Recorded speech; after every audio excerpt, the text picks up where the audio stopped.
I'm going to try and show you this. It's going to be real hard though. If you look here, that's my brake caliper screw. My brake caliper actually broke off at the mounting point. I can see the threads where it used to be. The bottom side is completely unscrewed.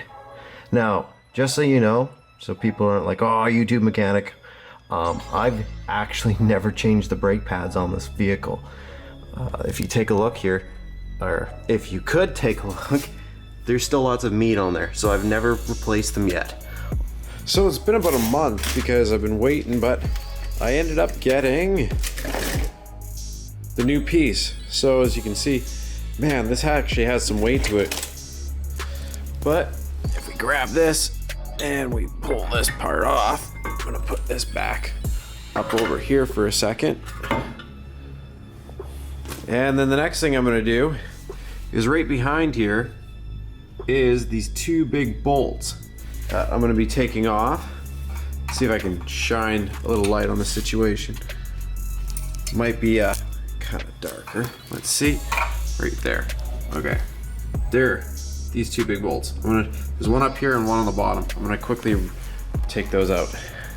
Another thing to note, if you ever have to do this, I'm gonna be wiggling this out. I just wanna hold the brake caliper as I do it, but this one just wiggles out, and this one actually has a clip. So you would take a flat blade or a hook, and you could pull this, you basically gotta pull this silver clip up, and then this will just come right out afterwards. This is a spring clip.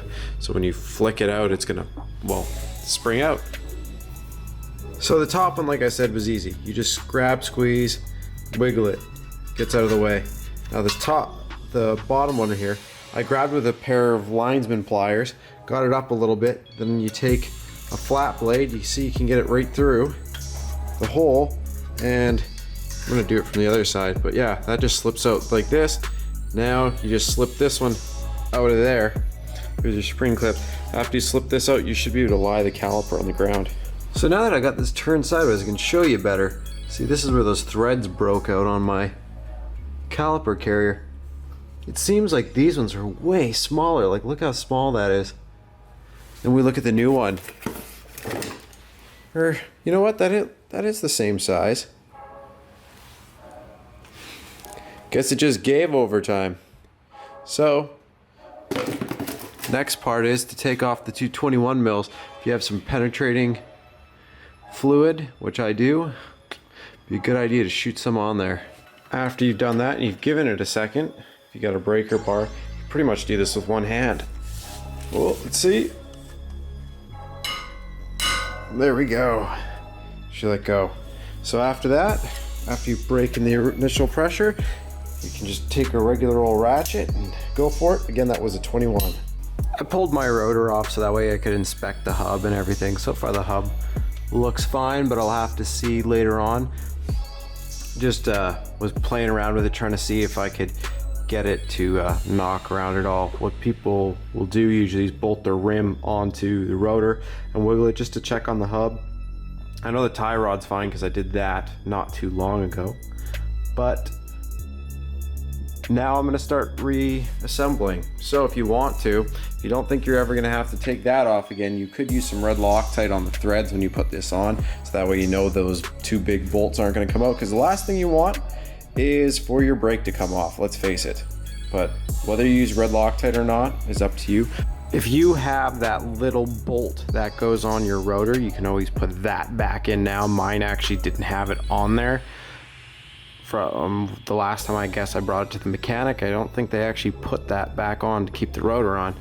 So I'll probably pick up one of those later.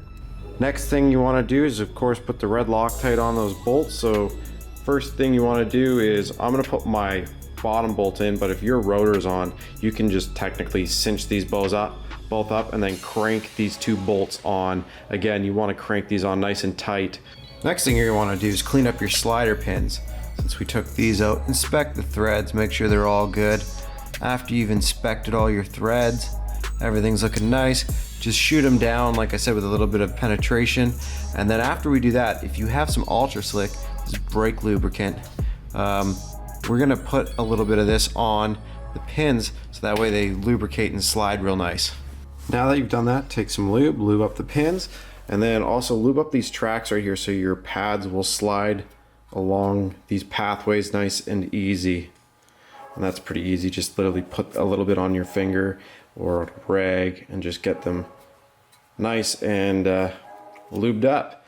If you put the one pad on the track and then you go to slide this over and it won't fit, you might have to retract the brake caliper a little bit. Now how you'll do that is easy. You're gonna take that contraption right there, you're gonna put that black metal plate on the inside of the tooth here. And then as you screw that, it's gonna push against the pad. I'll show you once I get it ready. So it'll look like that. You'll have that metal plate right there. It'll be against the pad and you'll literally just tighten that and you'll actually be able to watch that piston retract as you tighten this and it pushes against the pad. And you shouldn't be having to like ram on this. If you do, then you have a seized caliper. But as you start going, you'll see it pushing it back. This will work for the front, it might not work for the rears. Once this is lubed up and has a little bit of red Loctite on it, time to thread it in through there. The bottom bolt, or bottom pin, after you've lubed it up, and just hand tighten them both in. Get them both hand tight in, and then you can get them down. Go careful with them. Definitely don't go He-Man on these. You just don't want to break them.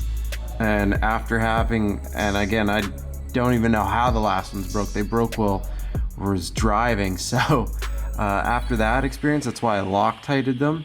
And I just put them in there as tight as with one hand I went, and I was like, okay, that's good, because they go and then they just stop. So after I tightened it, I gave it a tiny bit more, left it, and I'm just gonna let that Loctite, red Loctite set. And now that we've done that, I'm gonna put the clip back in the front. Clip's pretty easy, just like how you took it off by pulling it here and then wrapping it out. You would just get the first one in, stretch it up and along through here. After it's right there, line up the pin and then slide it over. So there, and then slide over.